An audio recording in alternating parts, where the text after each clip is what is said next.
que algunos de ustedes inician y se conectan de manera puntual. No sé si todos me conocen, supongo que me conocen algunos, no sé si todos repito, soy Joairo Larte, el director clínico de Medicol IPS. Bienvenidos y bienvenidas.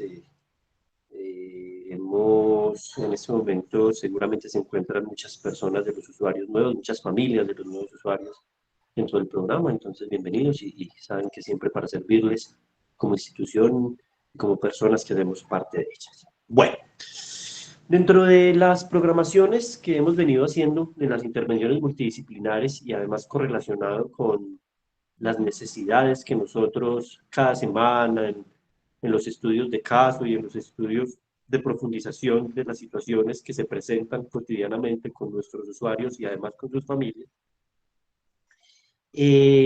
reconocimos la importancia y la relevancia de, a través de estos procesos de formación, dialogar con ustedes en referente al significado de una crisis. ¿Y por qué nosotros llegamos a esta conclusión?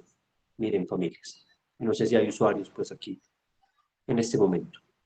Una de las situaciones más complejas que nos encontramos de manera cotidiana en programas o en dispositivos como Medicol, ¿cierto? Que es un dispositivo diferencial, y podría decirlo que es un dispositivo diferencial a nivel país, es la manera en que los sujetos en su cotidianidad, que hacen parte del dispositivo, experimentan de manera constante diferentes tipos de crisis. Lo que vamos a hacer hoy entonces es dividir este tema como en tres diferentes momentos. El primero vamos a reconocer qué es una crisis y los diferentes tipos de crisis. Lo segundo, vamos a hablar un poco de cuáles son las actitudes frente a la crisis, ¿no es cierto?, desde un estadio de asertividad. Y lo tercero, ¿cuáles serían las conductas interventivas desde el ámbito familiar referente a las crisis apoyadas del grupo terapéutico, apoyadas del dispositivo y de los profesionales con los que ustedes cuentan y lo saben las 24 horas del día, los 7 días de la semana? Entonces, espero que, no sé si quieran tomar nota, pero es relevante que la formación que vamos a recibir hoy realmente la sumamos como un proceso que nos va a permitir como familia y como institución unirnos en pos de que el programa y el tratamiento sea verdaderamente eficaz y que no sigamos cometiendo y que no sigamos en unos errores que constantemente se cometen en cuanto a la comprensión y la manera en que se intervienen las crisis de nuestros usuarios. ¿Estamos? Entonces, nuevamente bienvenidos. Han ingresado algunas personas más. Vamos a iniciar. ¿Yo qué quiero que comprendamos hoy? Miren, familias, ¿qué es una crisis? Una crisis, de manera hegemónica, es un estadio correlacionado con lo que hacemos en Medicol, que es salud mental. Es un estadio emocional que me genera disfuncionalidad. Repito, es un estadio de tipo psicoemocional que me genera disfuncionalidad en cualquiera de mis áreas o en diferentes de mis áreas o en diferentes áreas o en una de mis áreas, pero que me llevan a mí a perder la estabilidad, a que mi condición psicológica pierda estabilidad, a que de una u otra manera, en medio de la situación llamada crisis, yo pierda el control de la situación. Fundamental entenderlo. Entonces, repito, estadio psicoemocional que me genera disfuncionalidad, en donde pierdo el control. Esa disfuncionalidad es dada desde diferentes áreas, 1, 2, 3, 4, no sabemos cuántas, puede darse en una o en muchas, y que realmente me hace perder aquello a lo que le podríamos llamar estabilidad. ¿Vale? Dentro de eso a lo que le llamamos crisis, dentro de ese fenómeno crisis, existen tres tipos de crisis fundamentales. ¿De acuerdo? La primera, dentro de las crisis psicoemocionales, la primera crisis es una crisis llamada la crisis de impacto. ¿De acuerdo? ¿Qué es una crisis de impacto? Es una crisis que se da por una situación específica. Por ejemplo, porque la persona se frustró, porque hay un momento de frustración, porque le pasó algo, porque le dijeron que no, porque no le dieron un permiso, porque le pusieron un límite, porque le dijeron que hay algo que está haciendo mal. Es una crisis de impacto. Y en esa crisis de impacto, la persona de manera inmediata tiene una respuesta de esa misma manera, una respuesta automática frente a la situación. Gran parte de las situaciones se dan respuestas verbales y emocionales, ¿de acuerdo? En algunos casos pueden darse actos físicos de golpear algo, de tener tendencia agresiva, pero realmente en la crisis de impacto, en un porcentaje muy alto, quizás más del 90%, se dan, se dan respuestas emocionales de tipo automática, verbales, vuelvo y repito, en algún momento, frente a la situación y frente a la experiencia. Estas respuestas se, se observan en dos medidas. Uno, respuesta ante el otro o respuesta en un momento aislado. Por ejemplo, cuando hay una frustración, hay una situación, hay un límite, hay una discusión y la persona o responde ante el otro o simplemente va y se hace en un lugar su cuarto, bueno, no sé, se encierra, se va del lugar en donde estén y la respuesta la hace afuera. ¿De acuerdo? ¿Qué es lo que sucede? Normalmente estas crisis de impacto están dadas, vuelvo y repito, por condiciones de frustración, baja tolerancia a la frustración. ¿Vale? Primer tipo de crisis. Segundo tipo de crisis, le llamamos, yo le llamo en un escrito que hice hace algún tiempo, en cuanto a procesos de intervención en crisis, la crisis paradójica. ¿Por qué crisis paradójica? Porque no es congruente la crisis. Es decir, realmente no existe un motivo para la crisis. Es una crisis que surge y que se crea desde el pensamiento del sujeto. Voy a ponerles un ejemplo. Entonces resulta que la persona llega a la casa, no le ha pasado absolutamente nada, y entonces simplemente su pensamiento le dice, no es que a mí nadie me quiere, a mí nadie me entiende, hombre, pero si ahorita a mediodía te estábamos bien, todo estaba tranquilo, estabas expresando que tenías conciencia, que definitivamente las relaciones estaban mejorando, que definitivamente estabas tomando decisiones, pero llegó con una crisis paradójica, es decir, se da una crisis de la nada, llamémosle la crisis de la nada, surge porque sí, ¿de acuerdo? Y es importante entender que esta crisis tipo 2, ¿cierto? La crisis paradójica es muy particular porque tiene una gran tendencia a que a través de esta crisis, aunque también de la primera de las tres, pero esta es muy particular, en esta es en donde más se ve, termina convirtiéndose en una justificación para reincidir en la conducta, para reincidir en aquello que me hace daño, para reincidir en mi particularidad. Y yo siempre pongo el ejemplo cuando explico esta crisis con una persona, por ejemplo, que sufra una anorexia, un trastorno de la alimentación de tipo anoréxico. Entonces, nace la crisis, ¿no es cierto? Llega a la casa, nadie me entiende, definitivamente yo soy muy fea, yo a nadie le gusto, es que yo con esta gordura y pesando 35 kilos. Y entonces, eso que ella está pensando y está convirtiendo en realidad es una justificación para en ese momento decidir no comer, ¿vale? Y quiero dar este ejemplo simple porque es la manera de empezar a entender cómo realmente es una crisis paradójica y además yo le llamo la crisis sin sentido. Es una crisis que no tiene sentido, o sea, ni siquiera tiene una lógica de situación, ¿de acuerdo? Y el tercer tipo de crisis, que también es muy importante, es la crisis de del afecto, ¿vale? Es una crisis afectiva. ¿Y por qué yo le llamo crisis afectiva? Porque realmente está correlacionada con los afectos específicamente, ¿de acuerdo? Está correlacionada con las personas en lo que o en la que ellos o ellas cotidianamente han proyectado la culpa, ¿no es cierto? Y la responsabilidad de su experiencia. Entonces, por ejemplo, la persona en una crisis tipo 3 recuerda la pareja que la abandonó, lo abandonó hace 10 años, pero pues ya hace como 2 años no hablaba de esa persona, pero se está acordando de esa persona.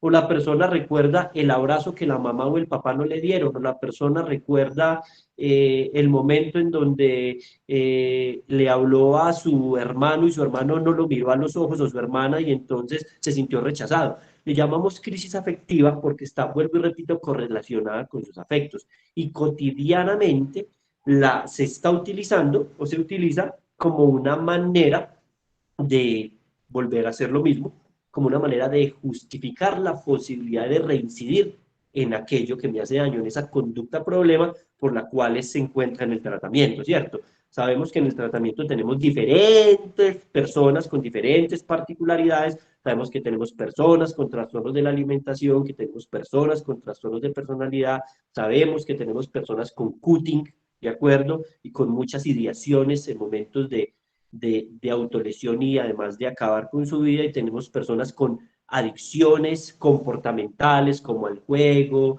tanto virtual, en casinos, ¿de acuerdo? Y muchos también con adicciones a sustancias. Me están preguntando, ¿las tres cosas se dan por separado? ¿Yo por qué las separo? Las separo porque algunos tienen crisis particulares, pero ojo, en algunos momentos, ¿de acuerdo? Pueden surgir las tres, ¿de acuerdo? Pero cuando surgen las tres, normalmente cuando estas tres surgen, es cuando hay descompensaciones psicomotoras, es decir, cuando la persona realmente pierde el control de sí completamente, ¿no es cierto? En donde puede tener tendencia agresiva, no siempre hacia los otros, de pronto sí, pero sí hacia sí mismo, ¿de acuerdo? O hacia sí misma. Eh, las tres podrían darse juntas, pero si tienen un escalonamiento. Quiero que observemos la crisis como un escalonamiento. Ella como que llega a un punto límite en donde realmente no debería pasar de allí. Cuando pasa de allí es cuando la crisis deja de ser de la persona y se convierte en una crisis total del contexto y de la situación, y en donde hay que encender las alarmas de verdad completamente. Es una alarma inmediata la que hay que encender. Pero sí, las tres podrían darse, pero recuerden, la 1, la 2 y la 3 en una escala ascendente. Pero es importante que lo tengamos claro. Entonces, cuando entendemos la crisis, cuando reconocemos la crisis, reconocemos que es algo inherente a las personas que se encuentran en nuestro programa. Es más, podríamos decir, uno de los grandes problemas de las personas que se encuentran dentro de un programa de salud mental como el nuestro es que nunca han sabido manejar la crisis, o además utilizan la crisis, que es inherente a lo humano, o sea, esto no es humano, la crisis la utilizan de una manera incongruente para llevar a cabo aquellos actos que los conllevan a mostrarse como sujetos dentro de un diagnóstico o una patología. ¿Listo? ¿Qué es importante hoy? Fundamental, que reconozcamos que las crisis son de humanos. Uno. Segundo, que las crisis son importantes y además son necesarias.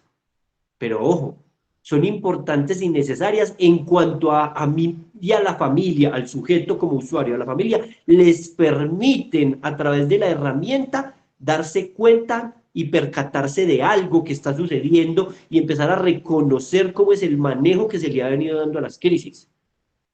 Y por último, es importante una crisis cuando la crisis en sí misma genera dentro del sujeto y dentro del ambiente una posibilidad de aprendizaje, ¿de acuerdo? Una posibilidad de observar e ir trascendiendo también esa conducta o la manera en que se han venido enfrentando las crisis.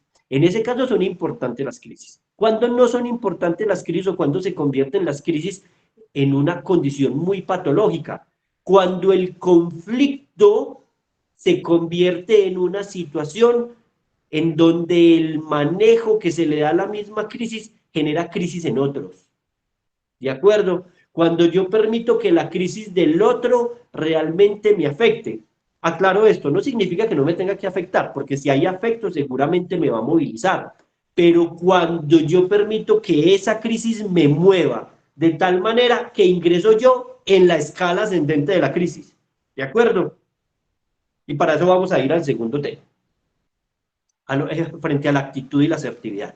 Entonces, la crisis, y esto es importante que hoy quede, ojalá lo escriban, la crisis es o una gran oportunidad o un gran problema. Una de las dos cosas. La crisis está y soy yo quien debe reconocer la crisis. Ya vamos para allá cuando me preguntan frente a la crisis, ¿no es cierto? Pues la idea es que a través de las intervenciones en familia, que todos ustedes las tienen, a través de las asesorías del profesional, de los profesionales, que a través de estas terapias multidisciplinarias recibamos herramientas de formación para reconocer la crisis, para entender la crisis, para enfrentar la crisis, para intervenir la crisis, ¿de acuerdo? Y aquí vamos en el camino. Ya les diré en qué momento realmente es importante llamar al profesional. Entonces, cuando nosotros entendemos que la crisis es inherente a lo que estamos experimentando dentro de un programa y que tenemos las dos opciones, utilizar la crisis o simplemente generar mayor conflicto, pues allí, en ese momento, necesitamos tomar la decisión de dirigirnos hacia las actitudes en la crisis de una manera asertiva. ¿Eso qué significa?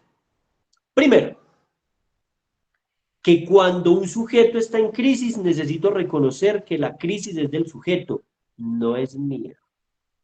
Y eso necesito entenderlo, ¿ya? Que si un sujeto está en crisis, va a intentar y va a hacer lo posible, no sé qué tan conscientemente, muchas veces conscientemente, otras veces no tan consciente, muchas veces por aprendizaje y por repetición, ¿ya? Porque el perro sabe a quién le sale, diría mi abuelo, ¿de acuerdo? Es decir, yo sé que si durante toda mi vida he movido a alguien cuando le digo, no voy a comer, y eso genera en eso otro una movilidad, si no comes te mueres, y entonces yo hago de esa crisis una crisis mía, pues allí muy seguramente estoy alejado de la asertividad, de la crisis. Entonces, cuando yo empiezo a entender que la actitud y la actitud asertiva frente a la crisis es reconocer en primera medida que la crisis no es mía, ¿no es cierto? Seguramente podré en ese momento reconocer que la crisis, al no ser mía, no puedo tomarlo como personal, ¿ya? No puedo tomarlo como personal. Y yo siempre pongo el ejemplo de cuando uno va manejando un carro y alguien se le atravesó y aparte de eso lo insulta. Yo soy quien elijo. Si la crisis del que pasó manejando, seguramente con un estrés elevado por algo que le ha sucedido, o porque no sé si ha manejado todo el día, la vuelvo mía, pues si permito simplemente que sea de él y me alejo del enganche en el que posiblemente me puedo ver involucrado. ¿De acuerdo? Cuando hablamos de reconocer una actitud asertiva en la crisis, hablamos también en tercer medida de tener una capacidad de observación de qué? De los tres niveles. Es decir, necesito reconocer en qué crisis se encuentra. Si es crisis nivel 1, nivel 2 o nivel 3. ¿De acuerdo? Eso necesitamos entenderlo. Si es una crisis basada en lo psicoemocional, si es una crisis aptitudinal y que está correlacionado realmente con una justificación, o si es una crisis afectiva. ¿Ya? Yo necesito reconocerlo. Porque recuerden que en las crisis hay una gran tendencia, me regreso un poco, hay una tendencia real en algunos momentos, pero también puede existir una tendencia hipermanipulativa. Es decir, yo puedo utilizar la crisis como un agente de manipulación para lograr lo que quiero, ¿de acuerdo? Para lograr lo que quiero. Y siempre pongo el ejemplo del niño. El niño que entonces, si no le permite, niños que tenemos en el programa con adicción de 12 horas o 15 o 20 horas en el celular, y cuando le dicen que no le van a entregar el celular, entonces no come, entonces se acuesta en el piso, entonces dice que va a dormir, porque eso lo tenemos que tener claro, ¿ya? Cuando hablamos de asertividad en cuanto a la actitud frente a la crisis, quiero que lo escriban por favor y se los pido. Reconocer que yo, como acompañante del proceso, no soy culpable. ¿Por qué? Porque las crisis proyectivas, es decir, yo proyecto mi crisis, las crisis de todos nuestros usuarios son proyectivas, en un alto porcentaje tienen la tendencia a querer que el otro que está acompañándolo en la crisis o que recibe la crisis al estar en la casa, en el colegio, en el lugar donde esté, tenga una sensación de culpa. Y eso es fundamental que hoy lo comprendan, familias, porque muchas veces nosotros como familias, el sentimiento de culpa no nos permite tener actitudes asertivas. Y voy a poner un ejemplo para que lo entendamos. Entonces resulta que alguna vez la mamá de un usuario no pudo estar con el hijo durante mucho tiempo porque ella tenía que trabajar para poder darle de comer a él, a sus hermanos, para poder darles estudio, ella tenía que trabajar.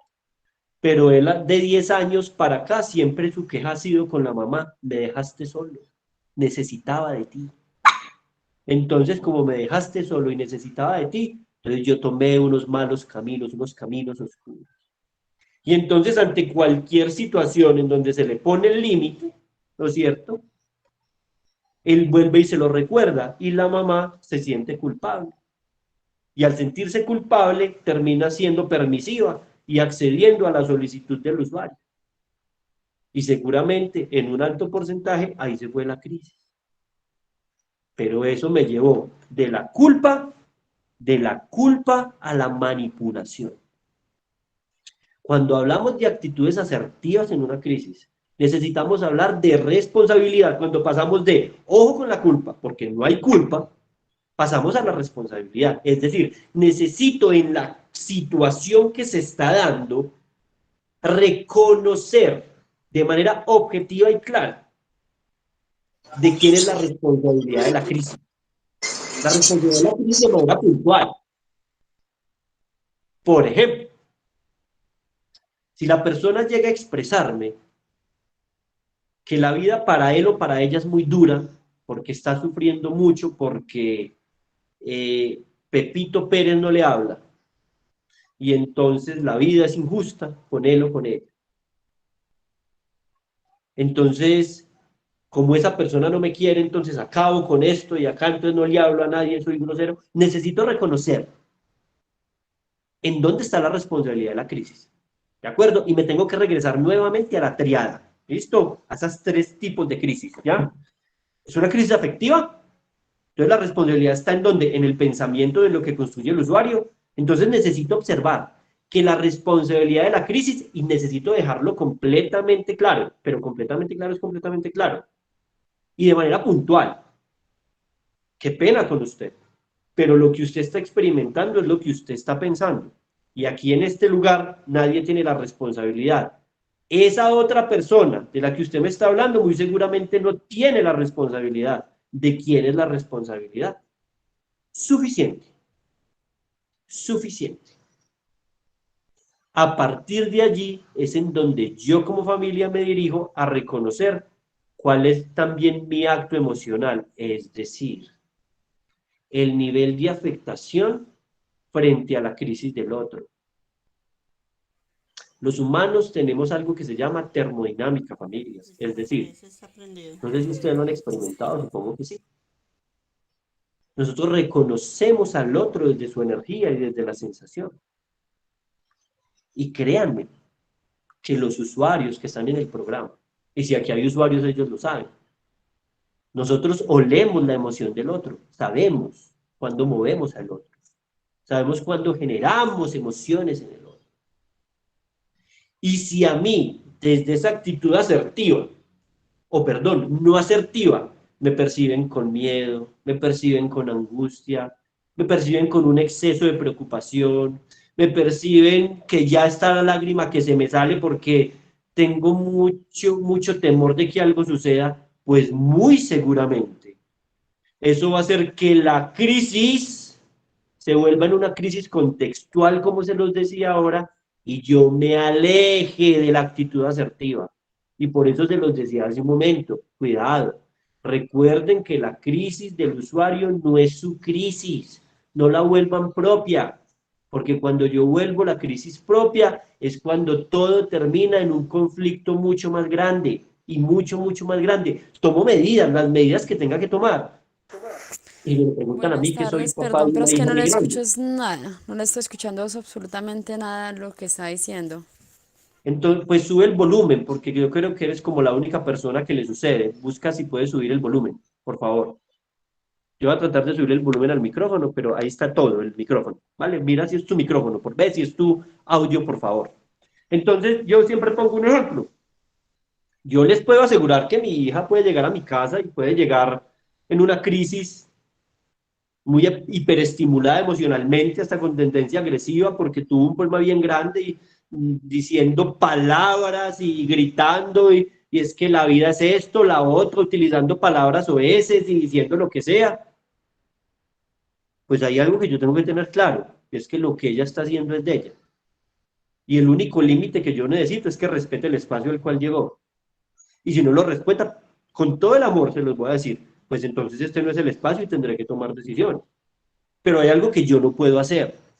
En ese momento, cuando la persona está exacerbada, yo no me puedo enganchar y ir a decirle, oiga, cállese, es que respete, es que son las palabras, lo voy a exacerbar más, lo voy a exacerbar más, allí no eso no es una actitud asertiva.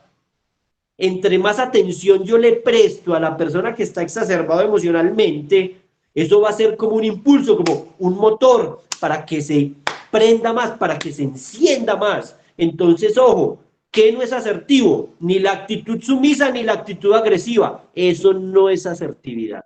Eso no es actitud asertiva. Yo no puedo estar ni en la actitud sumisa, ay, qué miedo, qué susto, qué angustia, qué ir a hacer, y tampoco en el otro lado, en atacar, en enfrentarme, porque eso no es asertivo. Vuelvo a las crisis mías. Existe un camino, claro, familias, que existe un camino. Y existe el camino de la observación. Existe el camino de el silencio y del reconocimiento de la situación. Y me regreso, ¿qué crisis estoy viendo? Entonces, si yo observo que es una crisis, y ya vamos para allá cuando alguien me preguntaba, entonces hay que llamar al profesional. Si yo observo que es una crisis que no es de manejo de la familia, que no tenemos las herramientas para manejarlo porque realmente hay una persona que está extremadamente exacerbada emocional y hasta físicamente, pues entonces yo tendré que tomar una decisión, pero ya vamos para allá. Pero retomo, cuando yo entiendo y cuando reconozco una actitud asertiva para enfrentar la crisis, lo primero que tengo que entender, o lo segundo, tercero, no sé en qué número voy, es que eso que está sucediendo, también hace parte del proceso. Y que hace parte del proceso como la oportunidad para que esa persona entienda que la manera en que nosotros como familia vamos a enfrentar esa crisis no va a seguir siendo la misma. No puede seguir siendo la misma. No le vamos a dar la relevancia emocional y mucho menos física que le hemos dado en algún momento. No vamos a ingresar en el camino de la sumisión y el miedo, pero tampoco en el camino de la agresión, porque posiblemente como familias hemos ingresado en esos dos caminos. Yo necesito estar en el camino de la evaluación y la observación. Casi que tengo que decirles hoy que en la crisis, yo como familia soy un coterapeuta del dispositivo, porque soy quien tiene la capacidad de observar lo que está sucediendo para lo que vamos a ver en un momento en el paso 3 y poder dar real una información asertiva, no desde mi emoción, sino desde la posibilidad de que reconozcamos cómo se está dando la crisis. ¿Listo? Fundamental. Ahora vamos a pasar entonces al punto 3 y muy importante. Conductas en la crisis. ¿Listo? Voy a darles 5 conductas específicas en la crisis, pero además vamos a mirar algunos ejemplos que nos permitan reconocer qué conductas nos permitirían a nosotros ser efectivos, ¿no es cierto? Ya no solo asertivos, la actitud asertiva es como yo lo observo, ya la conducta que voy a ejecutar se da a través de todo lo que yo observé, ¿no es cierto? Y hay 5 tipos de conductas. Primero, ojo, cuando voy a hablar de las 5 conductas, no significa que todas que sean buenas o malas. Simplemente son 5 formas en que se podrían dar las conductas en la crisis. La primera, La reactiva, es decir, como familia puedo ser reactivo, ¿ya? Ser reactivo o emocional o físicamente, garrafal. Nos involucramos en la crisis. La segunda, puedo ser evitativo, garrafal. Me estoy alejando de la posibilidad de aprender, reconocer, observar, evaluar y acompañar en la crisis. Así que estas dos primeras son las que necesitamos a partir de hoy anular. Y anular de verdad como conducta en medio de la crisis. Pasamos a la tercera, la cuarta y la quinta, que nos van a permitir a nosotros entender qué es eso de una conducta en medio de la crisis. Uno, a través de la evaluación de qué tipo de crisis es. Dos, de la observación y la actitud asertiva. Yo como familia necesito reconocer si esa persona necesita en ese momento una conducta, ojo, afectiva, un abrazo. Dos, una conducta de silencio y distancia. Permitirle que baje esa persona solita. Tres, recuerden que estoy en el paso tres, ¿listo? Diga A, B, C, pues C. Y fundamental, entender que cuando yo elijo desde la observación o acercarme o tomar distancia, necesito ser supremamente respetuoso con la palabra. Ojo, con la palabra. ¿Por qué? Porque tenemos la tendencia a la crítica y a la condena de la crisis. Otra vez lo mismo. Usted otra vez con esa misma cosa. Es que, ¿qué más se podía esperar de usted? A diferencia de decirle, ¿te puedo ayudar en algo? ¿Crees que pueda acompañarte en lo que estás viviendo? Lo puedo hacer a 2 metros, a 3 metros, a 1 metro, no sé a qué distancia. Pero que la persona comprenda, uno, que como conducta no me está movilizando. Y dos, que yo, desde la actitud conductual, desde la conducta, primero desde esa actitud asertiva y ahora desde la conducta, no me estoy movilizando, simplemente tengo una actitud de acompañamiento. Y me tengo que regresar un poco en donde no hay ni culpa, no hay miedo, no hay sumisión, pero tampoco hay agresión. Y claramente en la conducta no hay crítica ni condena frente a la crisis, porque las personas tienen derecho a sentir la crisis, a vivir la crisis. Ahora paso al 4. Cuando observamos en la crisis una persona que realmente su crisis es una crisis que se convirtió como en una cosa extremadamente cotidiana, en algo que siempre está allí, algo que de una u otra manera hasta se normalizó. Es decir, es la misma crisis siempre. ¿Cuál sería entonces mi conducta como número 4? Ojo, necesito evaluar. Recuerden, necesito irme a evaluar el tipo de crisis, ¿ya? Pero yo como conducta debo tener claro que si esta persona realmente está en riesgo psíquico, es decir, veo que está extraño, que está extraña, veo que está hablando incongruencias, veo que es una persona que las cosas que está diciendo no son lógicas en tiempo y espacio, no tiene que ver, que es una persona que puede decir que, mil disculpas, pero aquí está Ramón ladrando, que es una persona que puede decirme que, o expresar que lo están o la están persiguiendo, o puede decirme que no siente su cuerpo, o puede decirme que no es capaz de controlar lo que está sucediendo.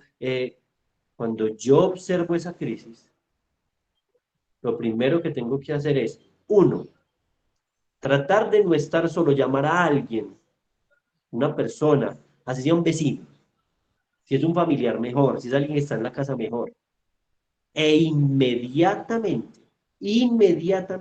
comunicarme con un profesional.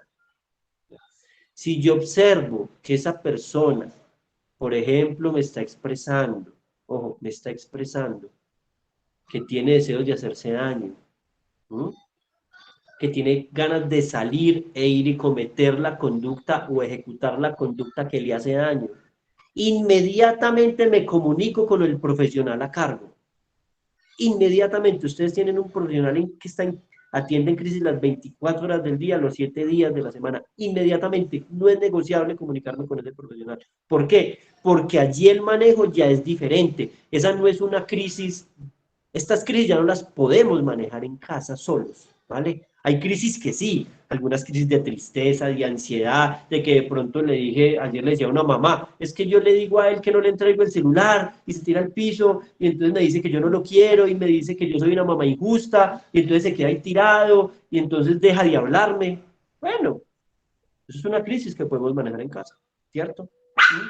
Pero cuando ya la persona a mí me está expresando que realmente hay cosas que no entiende lo que está sucediendo, cuando es como si estuviera interceptado por otro mundo, como que tiene la tendencia a que algo pueda suceder, o tiene la tendencia a cortarse, o tiene la tendencia a reincidir en su conducta problema, pues hombre, seguramente allí me tengo que comunicar con el profesional, y se lo decía una mamá la semana pasada, si usted se da cuenta que su hija no ha comido nada y ha entrado 10 veces al baño intentando vomitar lo que no ha comido, inmediatamente comuníquese con un profesional, porque o sea, esta niña va a entrar en una descompensación fisiológica y eso tenemos que detenerlo, ¿no es cierto? Y tenemos que evaluar la situación, la intensidad. Nosotros como profesionales, cuando ustedes nos llaman para frente a una crisis, nosotros tenemos que hablar situación, intensidad, nivel de riesgo personal y nivel de riesgo a las personas que están con las que él se encuentra o no se encuentra,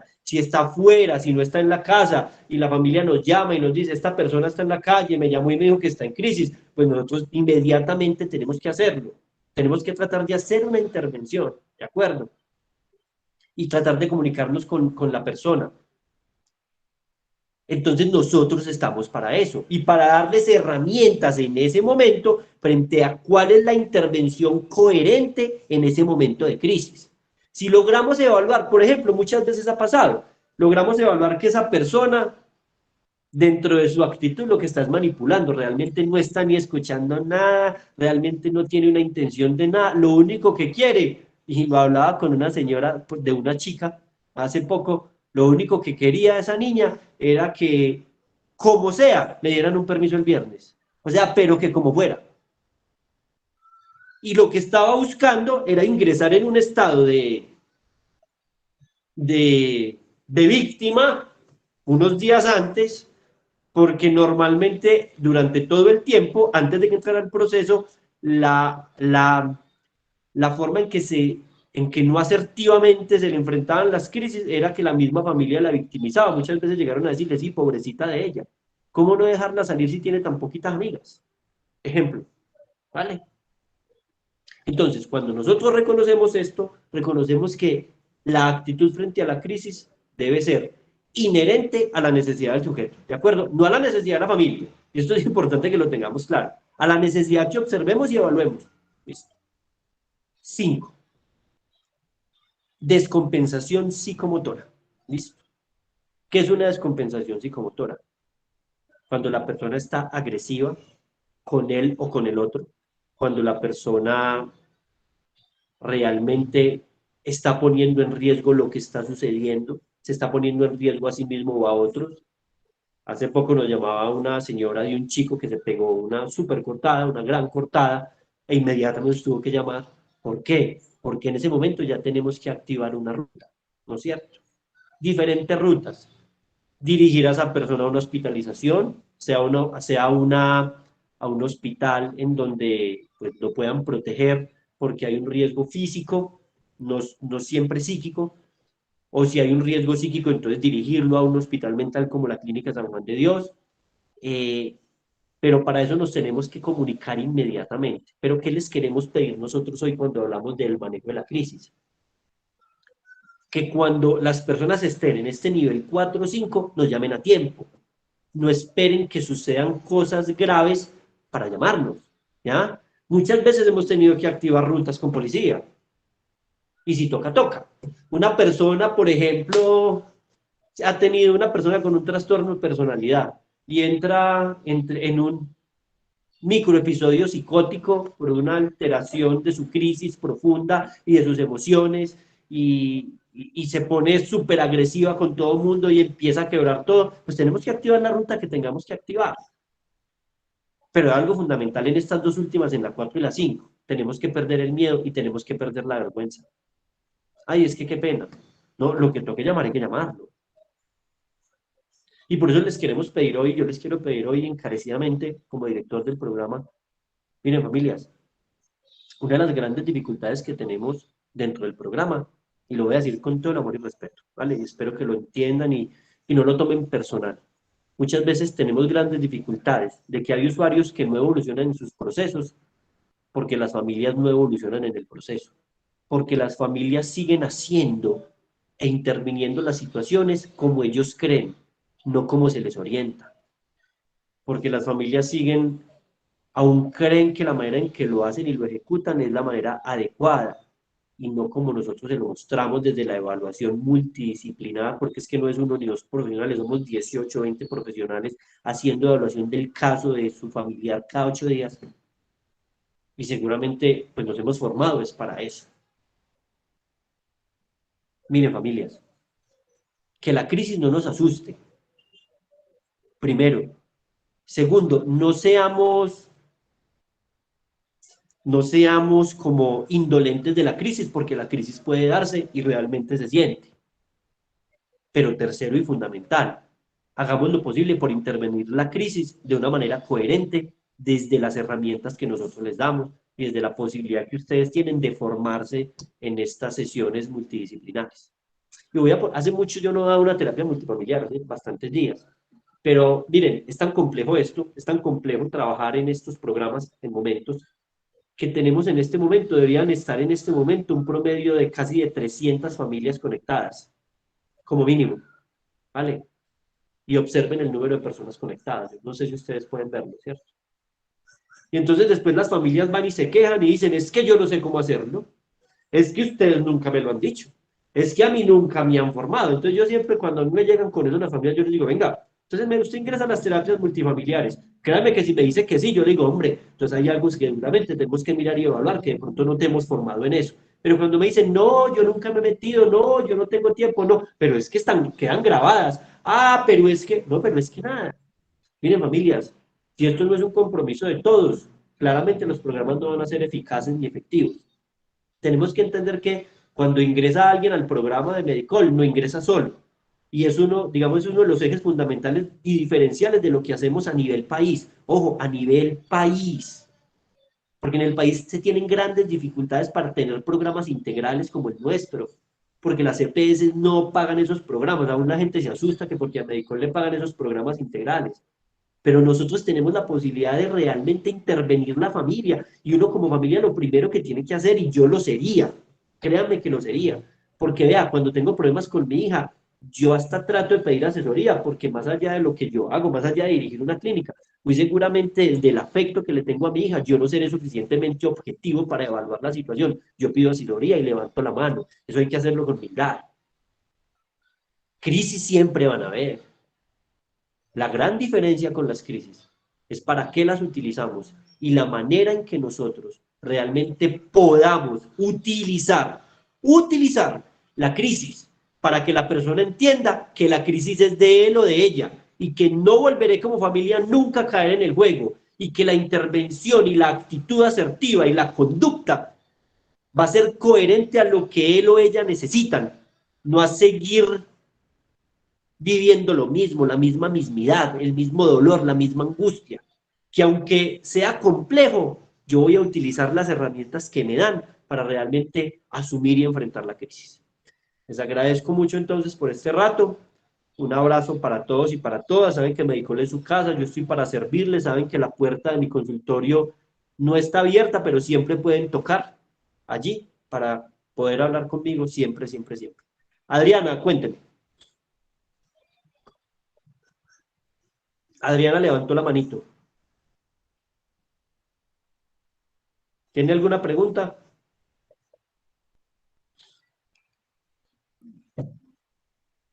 Bueno, está muy bien entonces. No, yo les agradezco a ustedes entonces, que tengan una linda noche. Un Doctor, abrazo. Sí, Adriana, dígame. no, que yo les agradezco por todo esto, porque tanto como a él y como a mí me han servido mucho. Um, y el grupo en sí, pues los que participamos me ayudan mucho con las preguntas. Muchas gracias, yo. Es que a usted un abrazo y bendiciones. Sabe que Medicol es su casa. Es la casa de todos ustedes, ¿vale? Y espero que les guste la sede Gracias. nueva, porque hemos tratado de crecer para que ustedes estén más cómodos y al igual que los usuarios. Un abrazo, Muy una linda noche para todos. Que estén muy bien. Hasta luego. Chao. hasta mañana. Chao. Hasta luego, muchísimas gracias, gracias por la asesoría, gracias por las ayuditas. Muchísimas gracias, Feliz feliz noche. noche, gracias. Gracias, feliz noche.